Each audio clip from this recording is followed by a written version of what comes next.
Hello बच्चों, तो मैं हूं आपका एजुकेटर आदर्श राज और हम पढ़ रहे हैं चैप्टर ग्रेविटेशन। तो बच्चों, अभी तक हम लोगों ने बात करी है gravity, acceleration due to gravity and जो भी वेरिएशंस होती हैं एक्सेलरेशन ड्यू टू ग्रेविटी में, हाइट की वजह से, डेप्थ की वजह से एंड रोटेशन ऑफ अर्थ की वजह से, वो सारी वेरिएशंस हमने देखी और इसके ऊपर क्वेश्चंस भी देखे। आज का टॉपिक थोड़ा सा अलग है। आज हम लोग डिस्कस करेंगे बच्चों ग्रेविटेशनल फील्ड। तो ग्रेविटेशनल फील्ड क्या होता है, इसको समझने के लिए मैं आपको एक एग्जांपल देता हूँ। सपोज करिए कि एक छोटा सा रूम है। इस रूम के अंदर हम क्या करते हैं, एक टेबल लेते हैं और इस टेबल के ऊपर एक अगरबत्ती जला देते हैं। ठीक है, तो उससे क्या होगा बच्चों, ये जो अगरबत्ती है जब ये जलेगी तो इस अगरबत्ती का धुआं इस पूरे रूम में फैल जाएगा, है ना। अब अगर कोई भी बाहर से इस रूम के अंदर आएगा, एंटर करेगा, तो उसको जो है वो अगरबत्ती की फ्रेग्रेंस आएगी, है ना।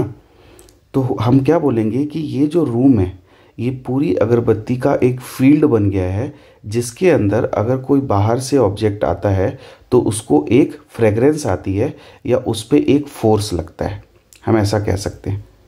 इसी तरीके से अगर हमारे पास कोई मास बॉडी है तो उस मास बॉडी के चारों तरफ एक ऐसा स्पेस होता है जिसके अंदर अगर कोई दूसरी मास बॉडी आती है तो ये फर्स्ट मास बॉडी उसके ऊपर एक ग्रेविटेशनल फोर्स लगा सकती है।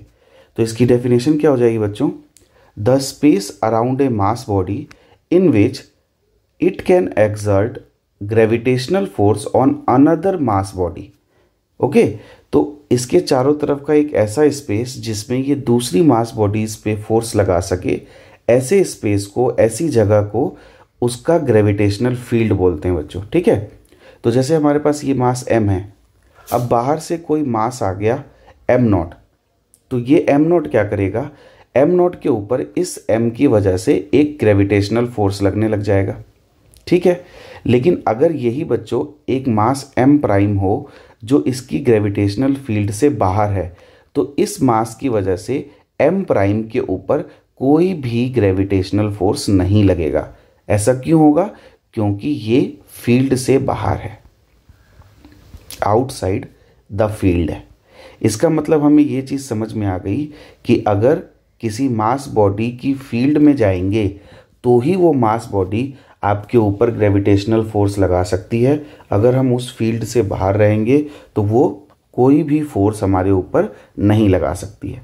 ठीक है बच्चों, अब ये जो फील्ड होती है इसकी स्ट्रेंथ होती है ना, कि ये कितनी स्ट्रॉन्ग फील्ड है, तो उसे हम स्ट्रेंथ भी कह सकते हैं और उस फील्ड की इंटेंसिटी भी कह सकते हैं। क्या कह सकते हैं, इंटेंसिटी। तो इसका पूरा नाम क्या हो जाएगा बच्चों, ग्रेविटेशनल फील्ड इंटेंसिटी। क्या हो जाएगा, ग्रेविटेशनल फील्ड इंटेंसिटी। इसका मतलब आपकी फील्ड इंटेंसिटी कितनी स्ट्रांग है।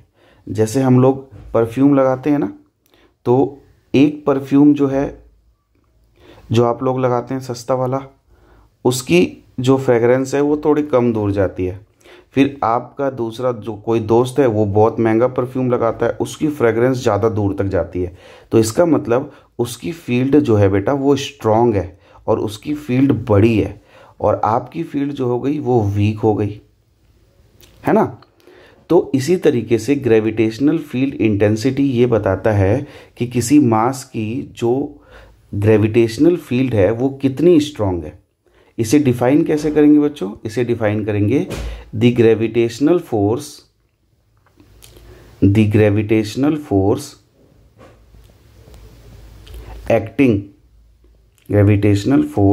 एक्टिंग पर unit mass in A gravitational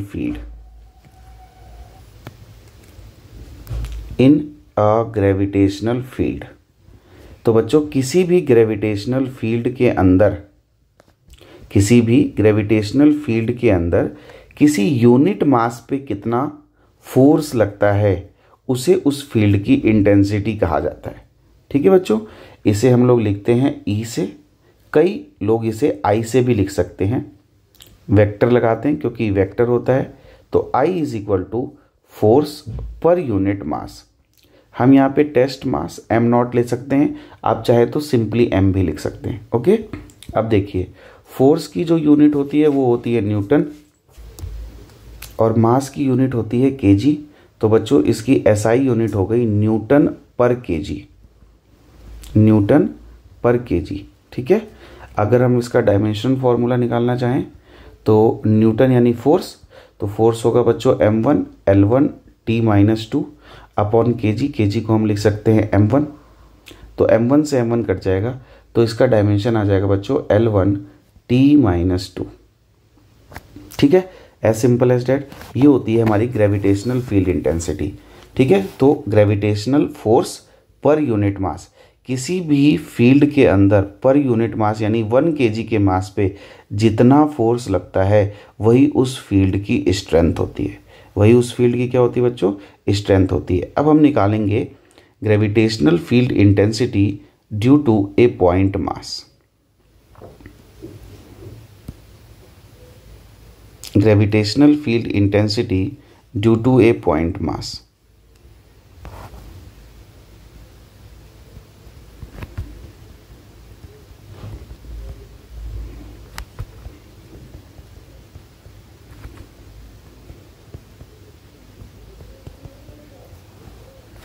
due to a point mass. तो बच्चों किसी पॉइंट मास की वजह से ग्रेविटेशनल फील्ड इंटेंसिटी क्या होगी उससे किसी डिस्टेंस पे, ये हम लोग कैलकुलेट करेंगे अब इसके अंदर। तो इसके लिए हमें क्या करना पड़ेगा, सबसे पहले हम एक पॉइंट मास लेते हैं। Let us take a point mass. तो हमारे पास एक पॉइंट मास आ गया बच्चों कैपिटल M। इससे किसी डिस्टेंस r पे we want to find the gravitational field intensity at some point due to this capital mass M। So let us take a small mass M at P। ठीक है बच्चों, एक छोटा सा मास हम M या m0 मान लीजिए P पे। तो हमने P पे क्या किया, एक छोटा सा मास रख दिया m0। नाउ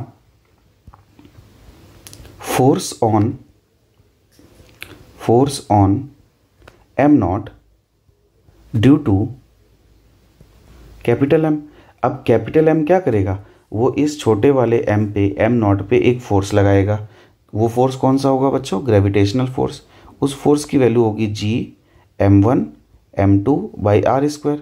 ये किससे आया, न्यूटन्स के लॉ से। तो हम यहाँ पे रख देंगे F is equal to G capital M m0 by r², as simple as that. अब देखिए नाउ अकॉर्डिंग टू डेफिनेशन, हमने जो डेफिनेशन दी है उससे हमारे पास ग्रेविटेशनल फील्ड इंटेंसिटी की वैल्यू क्या है। इंटेंसिटी को हम लिख रहे हैं I से या E से, आप जिससे भी लिखना चाहें बच्चों। तो ग्रेविटेशनल फील्ड इंटेंसिटी हो गई E is equal to force per unit mass m0। Force की वैल्यू आपने निकाल ली है, ये फोर्स की वैल्यू हम लोग उठा के बच्चों यहाँ रख देंगे। तो जब फोर्स की वैल्यू हम यहाँ पे रखेंगे तो हमारे पास क्या आ जाएगा, F की जगह हम रख देते हैं G capital M m0 by r²। और नीचे इसके अपॉन में m0 है ही, m0 से m0 चला गया, हमारे पास आया G m बाई r²। ये आ गया हमारे पास gravitational field intensity due to a point mass. अब ध्यान से देखो बच्चों, इसे हम लिखेंगे अगर E is equal to G m by r²। तो आप यहाँ से ईजिली कह सकते हैं कि जो E है वो इन्वर्सली प्रोपोर्शनल है r² के। किसके इन्वर्सली प्रोपोर्शनल है, r² के। तो इसका हम लोग ग्राफ बना सकते हैं बच्चों, E वर्सेस r ग्राफ। तो E वर्सेस ग्राफ का r का ग्राफ का जो नेचर आएगा वो क्या आएगा, इसके अंदर इन्वर्सली प्रोपोर्शनल है तो डाउनवर्ड आ जाएगा पैराबोला। तो E is inversely proportional to r², ये इसका ग्राफ आ जाएगा। ठीक है बच्चों, तो इस तरीके से हम लोग इसका ग्राफ बना सकते हैं gravitational field intensity due to a point mass. जैसे जैसे आप दूर जाओगे आपकी फील्ड की इंटेंसिटी जो है वो घटेगी। तो बच्चों आई गेस आपको ये क्लियर हो गया होगा gravitational field intensity due to a point mass. तो बच्चों ये एक पॉइंट मास की वजह से ग्रेविटेशनल फील्ड इंटेंसिटी थी, लेकिन अगर हमारे पास बहुत सारे मासेस आ जाएं फिर हम क्या करेंगे, यानी कि अब हमारे पास क्या आ जाएगा topic, gravitational field intensity due to n number of masses, n number of masses, या आप कह सकते हैं a system of masses, a system of mass bodies, a system of mass bodies. यानी कि अगर हमारे पास बहुत सारे बच्चों सिस्टम आ जाए, एक पूरा सिस्टम जिसके अंदर बहुत सारी मास बॉडीज हों, तो हम ग्रेविटेशनल फील्ड इंटेंसिटी कैसे निकालेंगे। तो इसके लिए हम लोग क्या यूज़ करते हैं, सुपरपोजिशन प्रिंसिपल यूज़ करते हैं। क्या यूज़ करते हैं, सुपरपोजिशन प्रिंसिपल। ये ऑलरेडी मैं आपको इसमें बता चुका हूँ जब हमने ग्रेविटेशनल फोर्स निकाला था, है ना, n नंबर ऑफ मासेस की वजह से। तो ये ऑलरेडी मैं आपको बता चुका हूँ, है ना, सुपरपोजिशन प्रिंसिपल। ये क्या कहता है बच्चों, अगर बहुत सारे मास बॉडीज प्रेजेंट हैं या मास ऑब्जेक्ट प्रेजेंट हैं, तो किसी भी एक की वजह से जो ग्रेविटेशनल फील्ड आ रही है, सारे अलग अलग पार्टिकल्स का निकाल लो और वो सबका वेक्टर सम कर दोगे तो आपके पास पूरे सिस्टम की वजह से आ जाएगा। जैसे मैं आपको एक उससे बता देता हूँ, मान लीजिए हमारे पास बहुत सारे n number of masses present है, ठीक है। तो पहले मैंने एक एक्सिस बना ली, इस पे मैं डिफरेंट मास बॉडीज बनाऊंगा। मान लीजिए कि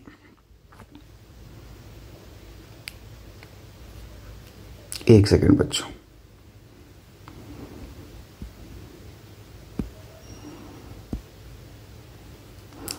मान लीजिए कि इस ओरिजिन से r1 डिस्टेंस पे कोई मास प्रेजेंट है m1 बच्चों, ठीक है।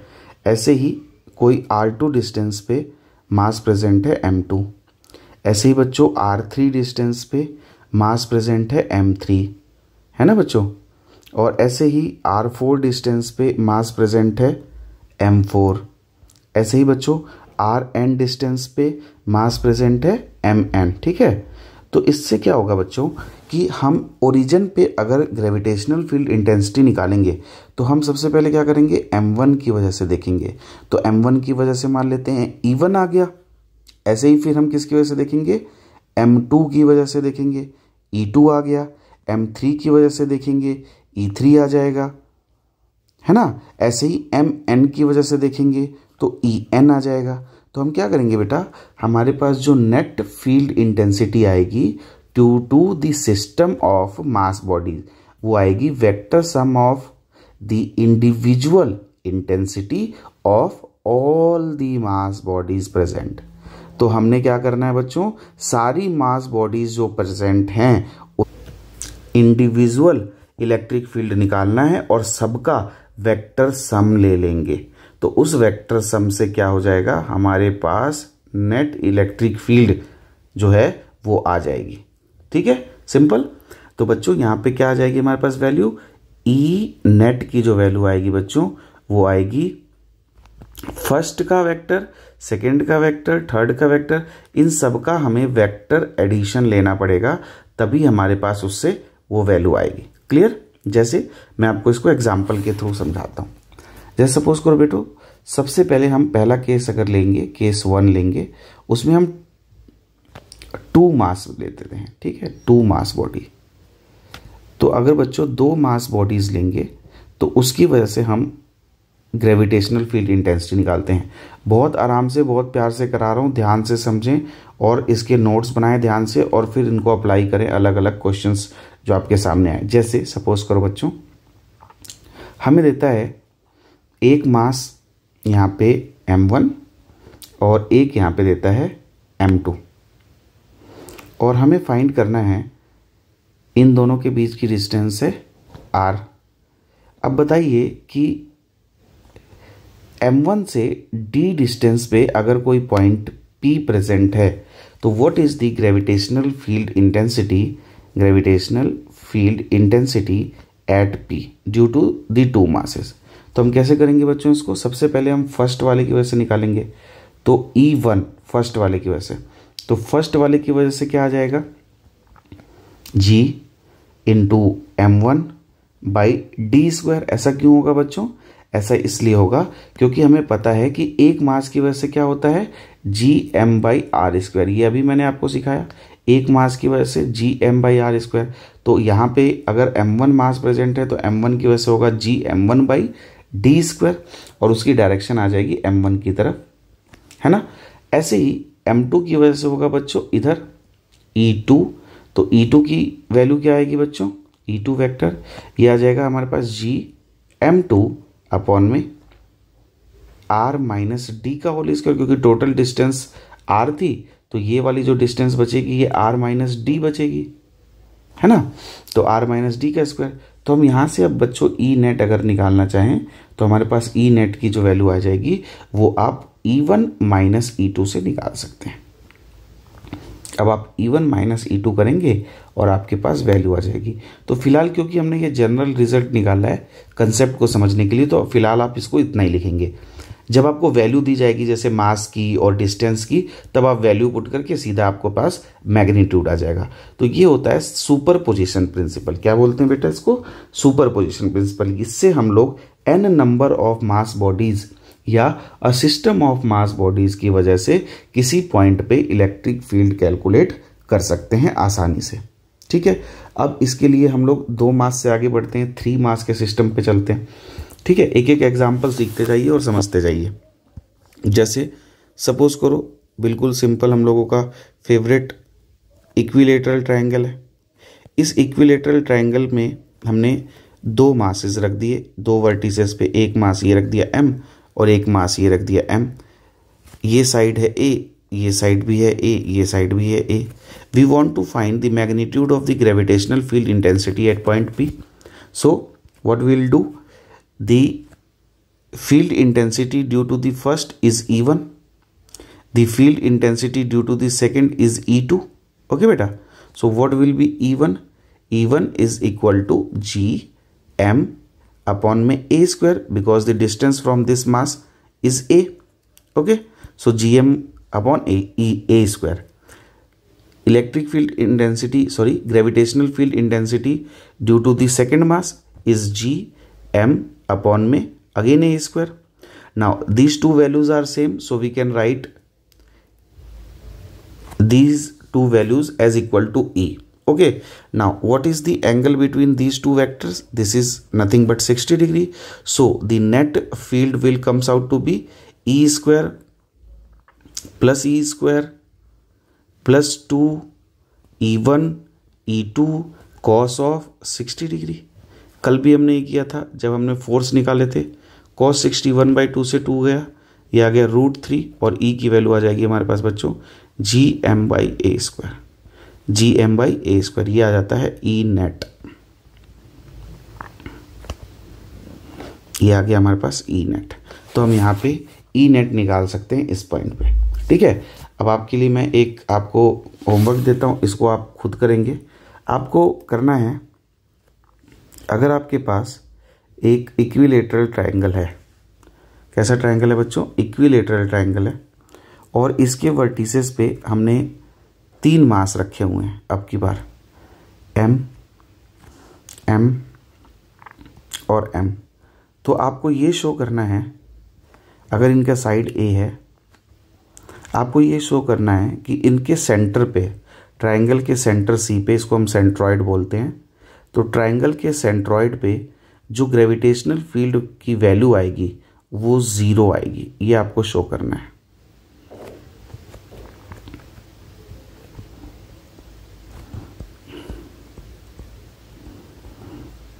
ठीक है, to show that the net gravitational field intensity at the centroid due to these 3 masses और the system of masses is equal to 0।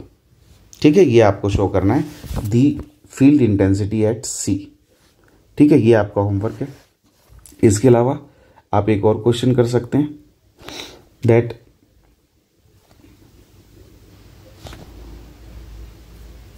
ये मेरे पास एक स्क्वायर है, स्क्वायर के 3 वर्टिसेस पे मैंने m रखे हुए हैं। M चलो यहाँ पे 2m रख लेते हैं और यहाँ पे m। Then find the field intensity at the point A। Find the field intensity at the point A due to the 3 masses. तो ये दोनों क्वेश्चन आप कल करेंगे और मैं कल का जो लेक्चर बनाऊंगा उसमें मैं आपको इन दोनों के सोल्यूशन बताएंगा। तब तक आप इसको ट्राई करेंगे, ठीक है। आगे बढ़े हम। चलिए बच्चों, तो इससे आगे बढ़ते हैं। मैं इसके लिए जगह पहले ही छोड़ देता हूँ कल आपको बताने के लिए, ठीक है। अभी हम लोग आगे बढ़ जाते हैं और अगला टॉपिक करते हैं। अगला जो टॉपिक है वो है बच्चों gravitational field intensity due to a rigid body. So gravitational field intensity due to rigid mass bodies.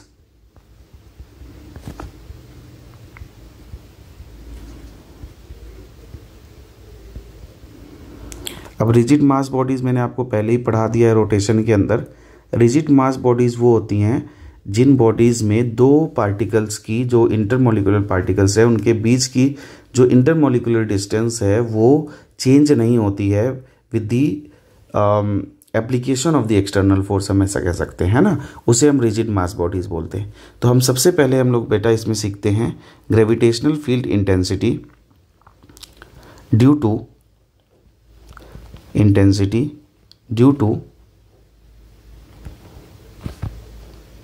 a uniform rod। एक रॉड की वजह से ग्रेविटेशनल फील्ड इंटेंसिटी क्या होगी किसी पॉइंट पे, वो हम लोग इसके अंदर सीखेंगे। तो बच्चों हम सबसे पहले एक रॉड बना लेते हैं, ठीक है। ये हमारे पास एक रॉड है बच्चों। इस रॉड से किसी डिस्टेंस d पे कोई पॉइंट है P। इस पॉइंट पे we want to find the gravitational field intensity. Okay, now see the length of the rod is L। Length of the rod is L and the mass of the rod is M। Okay बेटा, so we have taken, let us take a rod of mass M and length L, ठीक है। Length इसकी L है। अब हम क्या करेंगे बेटे, now consider a small element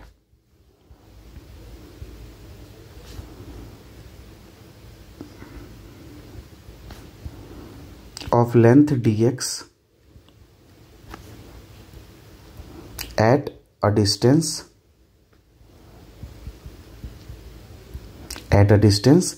x from P।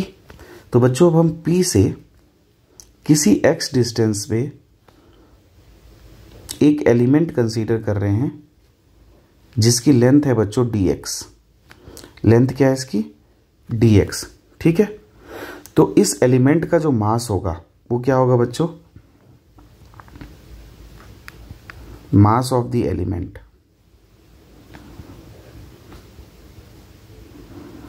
तो बच्चों एलिमेंट का जो मास होगा वो हम लेते हैं स्मॉल dm। dm की वैल्यू होगी mass per unit length into the length of the element dx, ठीक है। ऑलरेडी रोटेशन में हम ये सब कर चुके हैं तो इसमें कोई दिक्कत नहीं आने वाली। अब इस छोटे से मास की वजह से जो ग्रेविटेशनल फील्ड इंटेंसिटी आएगी वो कितनी आएगी बच्चों, field intensity due to element. तो इस एलिमेंट की वजह से जो फील्ड इंटेंसिटी आएगी बच्चों वो हम मान लेते हैं DE आएगी और उसकी वैल्यू आएगी कितनी, G mass of the element upon distance of the element from the point का स्क्वायर।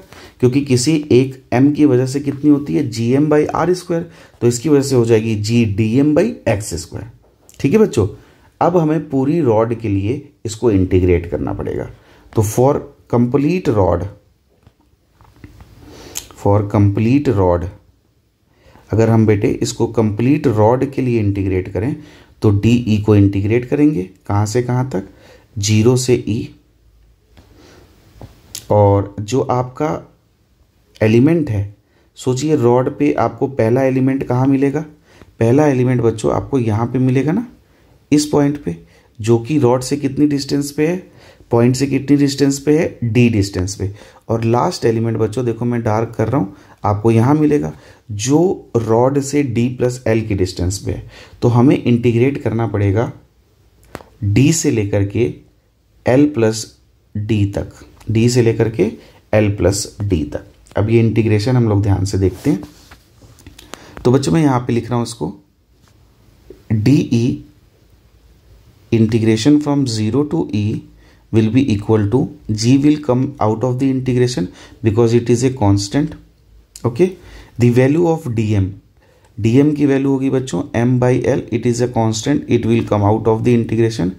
अंदर बचेगा बच्चों x की पावर -2 और बचेगा dx, और कहाँ से कहाँ तक होगा बच्चों, d से लेके l प्लस d तक। ठीक है, तो यहाँ से आ जाएगा बच्चों e is equal to G M upon में l, और इसको हम इंटीग्रेट करेंगे तो x की पावर -2 प्लस 1 अपॉन में आ जाएगा बच्चों -2 प्लस 1, d से लेके l प्लस d तक। तो हम इसको क्या लिख सकते हैं, हम इसे लिख सकते हैं जी एम अपॉन l, और अंदर बचेगा बच्चों 1/x। और ध्यान से देखिए यहाँ पे नीचे माइनस जो आएगा, यहाँ पे इस माइनस को मैं हटा रहा हूँ और मैं लिमिट्स को चेंज कर दे रहा हूँ। तो अब मैं l प्लस डी से d कर दे रहा हूँ लिमिट, ताकि मैं माइनस को हटा दूँ। तो यहाँ से आ गया बच्चों e की जो वैल्यू आई वो आ गई G M upon l 1/d minus 1/l plus D. ये होती है gravitational field intensity due to a rod at a distance d from its one edge. अब बच्चों ये वैल्यू जो है this is not a certain value, okay, क्योंकि मैंने क्वेश्चन में ये लिया था कि पॉइंट P जो है वो इस एज से D डिस्टेंस पे है, लेकिन हो सकता है पेपर में आपको D की जो वैल्यू है वो दूसरे एज से दे दी जाए या मिडिल पॉइंट से दे दी जाए। तो इस हिसाब से जो इंटीग्रेशन की लिमिट है वो चेंज हो जाएगी। वो इंटीग्रेशन की लिमिट क्या होगी और कैसे होगी वो डिपेंड करेगा बेटा क्वेश्चन पे। तो वो क्वेश्चन के थ्रू ही आपको पता चलेगा कि आपको लिमिट क्या लेनी है। ठीक है, तो इसीलिए मैं कह रहा हूँ कि ये वैल्यू सर्टेन नहीं होगी, वो डिपेंड कर जाएगा और उस डिपेंडेंसी के हिसाब से आपको बताना रहेगा। तो I guess gravitational field intensity due to a rod आपको क्लियर हो गया। ठीक है, अब बढ़ते हैं आगे। तो बेटा अब आपका जो अगला टॉपिक है वो है gravitational field intensity due to a uniform ring. Uniform ring, ठीक है बच्चों।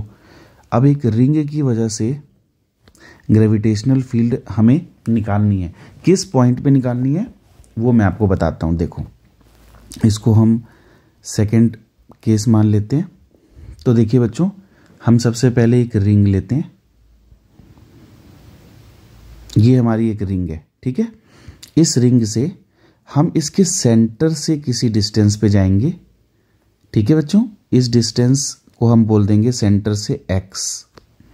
ये जो रिंग है इसकी जो रेडियस है ये है बच्चों r, ठीक है। तो इसका मतलब जो ये डिस्टेंस आएगी रेडियस से लेके इस पॉइंट की वो कितनी आएगी आप बता सकते हैं। वो आएगी बच्चों अंडर रूट में r² प्लस x²। ये मैं क्यों बता रहा हूँ, ये क्योंकि अभी काम आएगा इस डेरिवेशन में, r² प्लस x²। तो देखिए बच्चों, सबसे पहले हमने क्या किया, let us take a uniform ring of mass m and radius r। अब बच्चों यहाँ पे आपको ध्यान रखना है कि यूनिफॉर्म का मतलब क्या है कि जो मास है ना वो एंटायर इसकी जो सरकमफेरेंस है उसमें इक्वली डिस्ट्रीब्यूट है, ठीक है। नाउ कंसीडर एन एलिमेंट, हम यही करते हैं रिजिड बॉडी में। Consider an element of length, consider an element of length dx and mass dm। ठीक है, तो हमने यहाँ पे एक छोटा सा एलिमेंट कंसीडर किया है, इसका मास है dm। सो बच्चों gravitational field intensity due to this element कितनी आएगी, आपको पता ही है। इस एलिमेंट की वजह से कितनी आएगी, स्मॉल de, और उसकी वैल्यू होगी बच्चों g mass of the element upon में distance of the element from the point का स्क्वायर, तो r square plus x square का रूट का स्क्वायर। तो ये बेटा रूट कट जाएगा और आपके पास क्या आएगा, g dm अपॉन में r square plus x square. अब ध्यान से समझना बच्चों, सपोज करो कि ये एक एंगल थीटा बन रहा है, तो ऐसे ही सेम एक और आइडेंटिकल एलिमेंट होगा जो नीचे बन रहा होगा, यहाँ पे होगा या नहीं होगा। और इस आइडेंटिकल एलिमेंट के वजह से भी अगर इसका मास dm हम ले लें तो यहाँ पे भी एक de आएगा बच्चों, जैसा इस वाले की वजह से एक de आ रहा है। अब ध्यान से देखेंगे तो ये जो de है बेटा, छोटा सा ग्रेविटेशनल फील्ड इंटेंसिटी, इसके दो कंपोनेंट होंगे। एक हम बोलेंगे वर्टिकल कंपोनेंट DEY और एक हम बोलेंगे बच्चों DEX यानी कि हॉरिजॉन्टल कंपोनेंट। ठीक है, सेम ऐसे ही इस नीचे वाले के भी दो कंपोनेंट होंगे, एक होगा DEY और एक होगा बच्चों DEX। तो इसके भी दो कंपोनेंट होंगे। तो आप देखेंगे कि जितने भी एलिमेंट होंगे सरकमफेरेंस में, जैसे अब मान लो एक यहाँ पे एलिमेंट होगा 3 और इसके ठीक सामने एक यहाँ पे एलिमेंट होगा 4, तो इसके भी परपेंडिकुलर कंपोनेंट्स एक दूसरे को क्रॉस कर देंगे और सबके हॉरिजॉन्टल कंपोनेंट जो बच्चों वो जुड़ते चले जाएंगे। अब अगर आप ध्यान से देखोगे इस DEX को, तो ये बेसिकली क्या होगा, DE कॉस ऑफ थीटा, है ना, क्योंकि थीटा इसी साइड बन रहा है। तो इसका मतलब हमें पता चल गया कि जो नेट इलेक्ट्रिक फील्ड आने वाली है, नेट ग्रेविटेशनल फील्ड आने वाली है, नॉट इलेक्ट्रिक फील्ड, क्योंकि हम लोग 12th में भी ये चैप्टर पढ़ते हैं ना, इसलिए बार बार इलेक्ट्रिक फील्ड ही मुंह से निकलता है। तो नेट ग्रेविटेशनल फील्ड जो आएगी बच्चों, वो DE कॉस थीटा के वजह से आएगी और हमें सारे एलिमेंट्स का DE कॉस थीटा ऐड करना है। ठीक है बच्चों, अब ध्यान से देखो इस ट्रायंगल को, जिसको मैं ब्लू से डार्क कर रहा हूं, इस ट्रायंगल में अगर आपसे कोई कॉस थीटा निकालने को बोले तो आप कैसे निकालोगे कॉस थीटा, आप निकालोगे कॉस थीटा की जो वैल्यू आएगी बच्चों, वो आएगी बेस अपॉन हाइपोटेन्यूज। बेस है x और हाइपोटेन्यूज है r square plus x square का रूट, यानी कि इसकी पावर मैं 1/2 लिख सकता हूं। ठीक है बच्चों, ये हम लोग यहाँ पे यूज कर लेते हैं। तो हमारे पास बच्चों ई नेट की जो वैल्यू आ गई वो कितनी आ गई, DE की वैल्यू है g dm अपॉन में r square plus x square, और कॉस थीटा की वैल्यू है बच्चों x अपॉन में r square plus x square की पावर 1/2। बिल्कुल इजी है। ठीक है, और हमारे पास आएगा इंटीग्रल।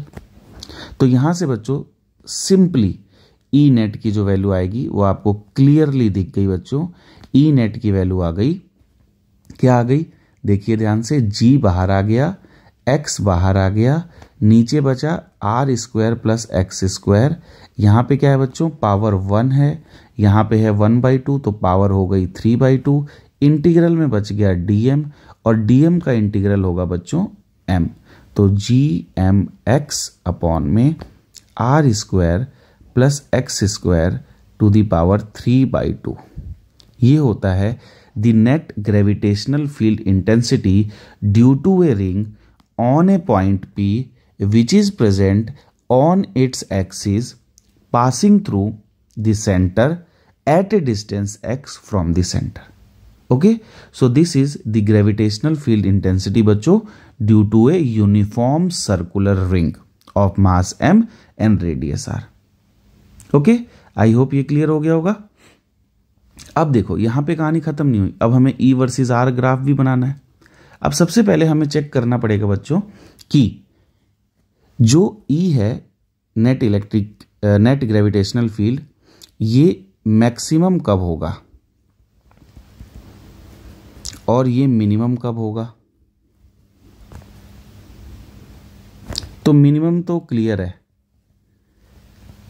जब हम x की वैल्यू को 0 पुट कर देंगे, यानी कि जो पॉइंट है वो सेंटर का पॉइंट हो जाएगा। यानी कि अगर हम electric gravitational field intensity centre पे निकालें तो सेंटर पे E की वैल्यू आ जाएगी बच्चों 0।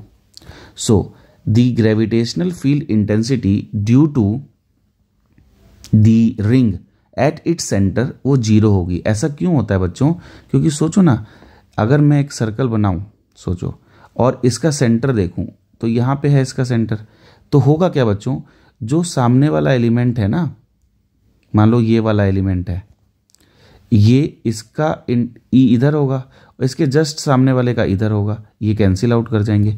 ऐसे ही ये वाला एलिमेंट इस वाले एलिमेंट को कैंसिल आउट कर देगा, तो ये सारे एक दूसरे का मिला के नेट इफेक्टिव 0 दे देंगे।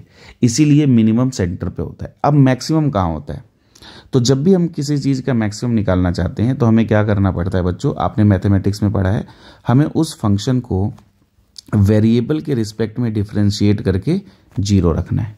ठीक है, तो अब आप इसको जब dE/dx को 0 रखेंगे तो आपको x की वैल्यू जो मिलेगी बच्चों वो मिलेगी r/√2, r/√2, यानी कि r/√2 पे E की वैल्यू जो होती है वो मैक्सिमम होती है बच्चों, और जो वैल्यू आती है r/√2 पे वो आती है E = 2/3 gm/r²। ठीक है, तो आपको ये भी याद रखना है कि वैल्यू कहाँ पे मैक्सिमम होती है, आपको ये भी याद रखना है कि मैक्सिमम वैल्यू होती कितनी है। आ रही बात समझ में, ये सारा पॉइंट आपको याद रखना पड़ेगा। अब बच गया एक चीज, क्या, आपका फेवरेट ग्राफ। ठीक है, तो अगर हम बच्चों E की वैल्यू जानते हैं कि मेरे पास E की जो वैल्यू है वो है E = gmx/r²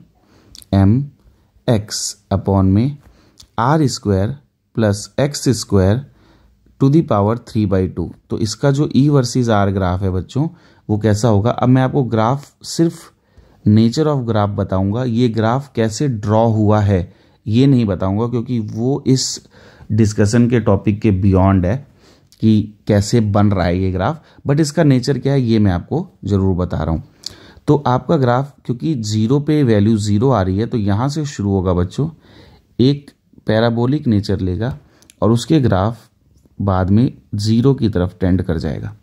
तो ये एक ग्राफ होता है इसका, जहां पे आपको r/√2 पे बच्चों मैक्सिमम वैल्यू मिलती है E की, और वो मिलती है कितनी, वो मिलती है gm/r² 2/3। ये मैंने आपको अभी बताया, ये मैक्सिमम वैल्यू है कब, जब आपकी x की वैल्यू जो है वो r/√2 हो जाएगी।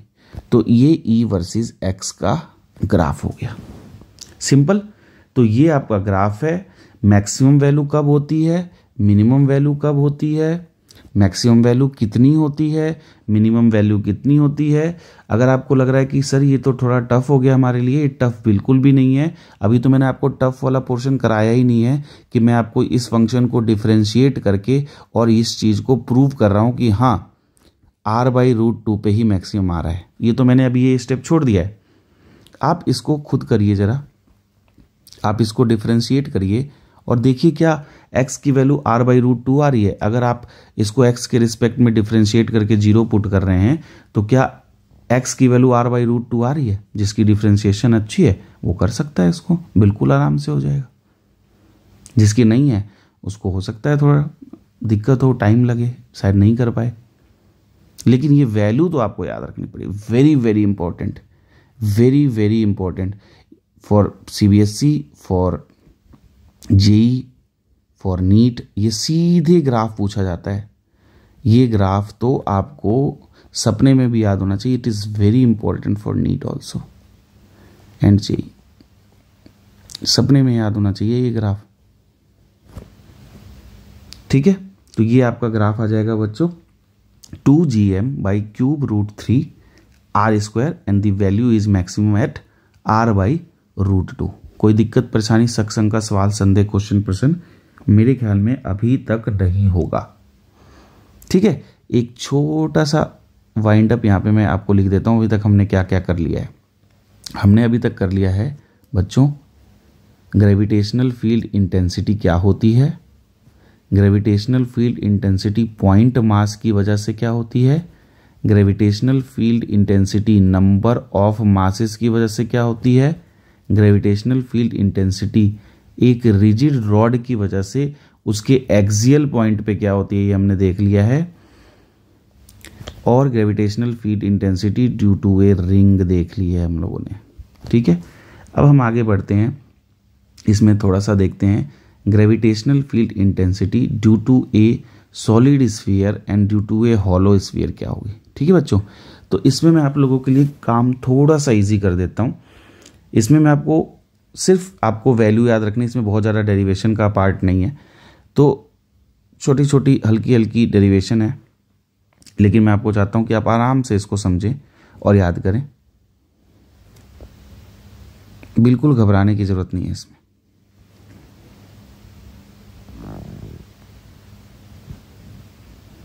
तो सबसे पहले हम पकड़ते हैं बेटा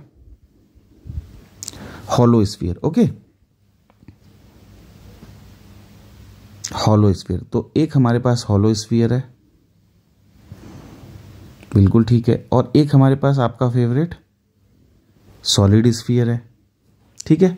एक एक करके करेंगे दोनों को। तो सबसे पहले हम हॉलो स्फीयर पकड़ते हैं बेटे। तो हॉलो स्फीयर में क्या होगा, ये हमारे पास है सेंटर, सेंटर से हम किसी RI पे जाएंगे। RI क्या है बेटा, इनसाइड का कोई पॉइंट P जिसकी डिस्टेंस है सेंटर से RI। ऐसे ही हमारे पास एक सरफेस का पॉइंट होगा बेटा, सरफेस का पॉइंट तो कैपिटल R डिस्टेंस पे होगा जहाँ पे R रेडियस है, और आउटसाइड का पॉइंट जो होगा Q, इसका नाम भी R रख देते हैं। Q जो पॉइंट होगा आउटसाइड का वो स्मॉल r/o पे होगा मान लेते हैं, ठीक है। तो इन तीनों पॉइंट्स पे जो ग्रेविटेशनल फील्ड इंटेंसिटी की वैल्यू होती है बेटे, वो क्या होती है, वो हमें याद रखनी है। तो E इंटीरियर के पॉइंट पे, I इंटीरियर हॉलो स्फीयर में किसी भी इंटीरियर के पॉइंट पे इंटेंसिटी 0 होती है। मजे आ गए, सिंपल 0 होती है। अंदर किसी भी पॉइंट पे 0 होती है। ऑन द सरफेस, किसी भी पॉइंट ऑन द सरफेस पे बेटा जो वैल्यू होती है वो कितनी होती है, इसका नाम S रख देते हैं ताकि आपको याद रहे। सरफेस, सरफेस पे वैल्यू होती है बेटा Gm/में R², और आउटसाइड के किसी पॉइंट पे जो वैल्यू होती है बच्चों वो होती है Gm/में स्मॉल r का स्क्वायर या r आउटसाइड का स्क्वायर। क्यों होता है ऐसा बच्चों, क्योंकि आउटसाइड के लिए it will behave as a point mass, it behave as a point mass on the centre. तो सेंटर पे अगर एक पॉइंट मास रखोगे तो उसकी वजह से फील्ड क्या होगी, Gm/R², हमें पता ही है। अब अगर हम बच्चों सॉलिड स्फीयर ले रहे हैं, इस चीज का ध्यान रखो। तो सॉलिड स्फीयर में क्या होता है, जब हम सरफेस पे हैं E सरफेस, तो बिल्कुल वही है, E = Gm/R², क्योंकि हम सरफेस पे हैं तो डिस्टेंस R है। जब हम आउटसाइड आएंगे बच्चों Q, तो R आउटसाइड है तो E एट आउटसाइड भी हो जाएगा हमारे पास बच्चों Gm/में R आउटसाइड का स्क्वायर। लेकिन जब हम बच्चों इनसाइड रहेंगे तो यहां पे थोड़ा सा लोचा है जो आपको याद रखना है। जब हम बच्चों इनसाइड का कोई पॉइंट लेते हैं ना, तो इनसाइड के किसी पॉइंट पे हमें ध्यान रखना है कि इनसाइड का अगर हम कोई पॉइंट ले रहे हैं तो इनसाइड के अंदर जितना सॉलिड स्फीयर बचा है ना बच्चों, सिर्फ वही इसके ऊपर फील्ड लगाता है। ये मैंने आपको तब भी समझाया था जब हम लोग ग्रेविटी ड्यू टू वेरिएशन कर रहे थे, ड्यू टू डेप्थ। तो अंदर वाले पॉइंट पे, इनसाइड का अगर कोई पॉइंट पी है तो सिर्फ अंदर वाला सॉलिड स्फीयर ही इस पे फोर्स लगाएगा। और जो ई इनसाइड की वैल्यू है बच्चों, ये अलग कलर से लिख रहा हूं क्योंकि ये इंपॉर्टेंट है, GM x अपॉन में R³ होगी। ये चीज आपको ध्यान रखनी है। यानी कि x क्या है यहाँ पे, इनसाइड वाले पॉइंट की डिस्टेंस, ये वाली डिस्टेंस जो है ये x है सेंटर से। ठीक है, अब इनका जो ग्राफ है वो भी आप समझ लीजिए। ग्राफ पे मैं इतना तवज्जो क्यों दे रहा हूं, क्योंकि ग्राफ पेपर के लिए इंपॉर्टेंट है। तवज्जो है ना, अच्छा वर्ड निकल गया। तवज्जो का मतलब होता है वो नहीं कहते, तवज्जो का मतलब एक तरीके से इम्पोर्टेंस देना है ना। तवज्जो इम्पोर्टेंस देना है ना, कहते हैं गौर फरमाइए, तवज्जो दीजिए। तो इसका मतलब एक तरीके से इम्पोर्टेंस देना। शायरी के मूड में जा रहा हूँ मैं, अब ज़्यादा देर क्लास चलेगी नहीं। कहाँ थे हम लोग? हाँ, तो E वर्सेस R सॉलिड और हॉलो स्फीयर के लिए। तो हॉलो स्फीयर के लिए बच्चों, जब तक R की वैल्यू रेडियस R से छोटी थी तब तक तो कोई वैल्यू ही नहीं थी, E 0 था तो ये 0 पे चलेगा। जैसे ही R की वैल्यू R के बराबर आ गई, वो अपने मैक्सिमम पॉइंट पे पहुंच गया, ये हो गया। और उसके बाद वो गिरता जा रहा है, बहुत ही गिरा हुआ इंसान है। E is inversely proportional to R²। लाहौल वाला कुव्वत। हाँ, E इज इक्वल टू 0 यहाँ पे आ गया, E is inversely proportional to R² यहाँ पे आ गया। अब बच्चों सॉलिड स्फीयर का अगर देख लें तो सॉलिड स्फीयर में कुछ भी टंटा अलग नहीं है। अगेन गौर फरमाइए, बहुत बढ़िया, ऐसे ग्राफ्स कोई नहीं बना सकता दुनिया में। देखिए अब यहाँ पे देखो, इनसाइड के पॉइंट के लिए E directly proportional to x है। E directly proportional to x, V directly proportional to I। Ohm's law याद आया? इसका मतलब क्या है, ग्राफ का नेचर जो है स्ट्रेट लाइन है। तो अंदर वाले पॉइंट के लिए स्ट्रेट लाइन। जैसे ही आप पहुंचे R is equal to capital R पे, आप मैक्सिमम पहुंच चुके हैं, औकात से बाहर नहीं जाना है, अब नीचे वापिस आ जाना है। तो ये है inversely proportional to R² outside के लिए। ये है E directly proportional to R inside के लिए, जब when R is less than R। यहाँ पे है R is greater than R। ये वाला जो रीजन है वो R is greater than R का रीजन है। ये दोनों ग्राफ भाई साहब एकदम जुबान पे याद होने चाहिए। और ये जो तीसरा ग्राफ है, जो खूनी ग्राफ है, खूनी ग्राफ, और इसकी जो ये खूनी वैल्यू है जो पेपर में याद नहीं आएगी, ये आपको याद रखना है। नहीं तो ये जो R is greater than R वाला सफ़र है ना, आपके करियर का ये कर देगा। ये आपको इस वाले सफ़र पे रहना है, R is less than R वाले, जो ये बढ़ता जा रहा है। ठीक है, तो आज के लिए हम लोगों ने पढ़ लिया। अब अपनी अचीवमेंट में हम लोगों ने हॉलो स्फीयर भी डाल दिया और सॉलिड स्फीयर भी डाल दिया। आप लोगों पे थोड़ा सा तरस खा चुका हूँ मैंने अभी डिस्क नहीं दिया है। अगर आप लोग सोच रहे हैं कि बहुत ज़्यादा हो गया हमारे साथ, तो अभी डिस्क नहीं दिया है मैंने, और नहीं दूंगा मैं आपकी खुशी के लिए। ठीक है, लेकिन ये तो भाई साहब तीनों चारों आपको याद होने चाहिए। नींद में भी अगर कोई जगा के बोले कि मान लो घर पे चोर आया और बोला कि बताओ E वर्सेस R का ग्राफ बनाओ सॉलिड स्फीयर के लिए, नहीं तो लेके जाएंगे सारा तिजोरी का माल। तो तुम तो नालायक हो, तिजोरी लुटवा दोगे, मुझे पता है। हॉलो स्फीयर, तिजोरी का माल बचाने के लिए E वर्सेस R का ग्राफ याद रखना ज़रूरी है। ठीक है, तो आपकी तिजोरी में ये दोनों माल मैंने डाल दिए, इनको बचाइए और अपनी तिजोरी का माल भी बचाइए। आज के लिए शुभ रात्रि। कल मिलते हैं एक नए टॉपिक के साथ। कल का टॉपिक इजी होने वाला है। आज मैंने दिमाग ज़्यादा खा लिया आप लोगों का, मुझे पता है, लेकिन जब बच्चों इस पे क्वेश्चन दिखेंगे ना प्रीवियस ईयर के, तो मज़ा ही आ जाएगा। ठीक है, तो फिलहाल अभी इतना ही करते हैं। तब तक के लिए हैव ए ग्रेट डे। और इस चैनल को करिए सब्सक्राइब, तभी तो भैया नया नया वीडियो मिलेगा बार बार। सब्सक्राइब करें, लाइक भी कर दें और कमेंट भी मारें चला के इस चैनल पे। ठीक है, मैंने बोला था शायरी के मूड में आ जाऊंगा मैं, ज़्यादा देर नहीं हो सकती। इतना ही करेंगे, मिलेंगे कल।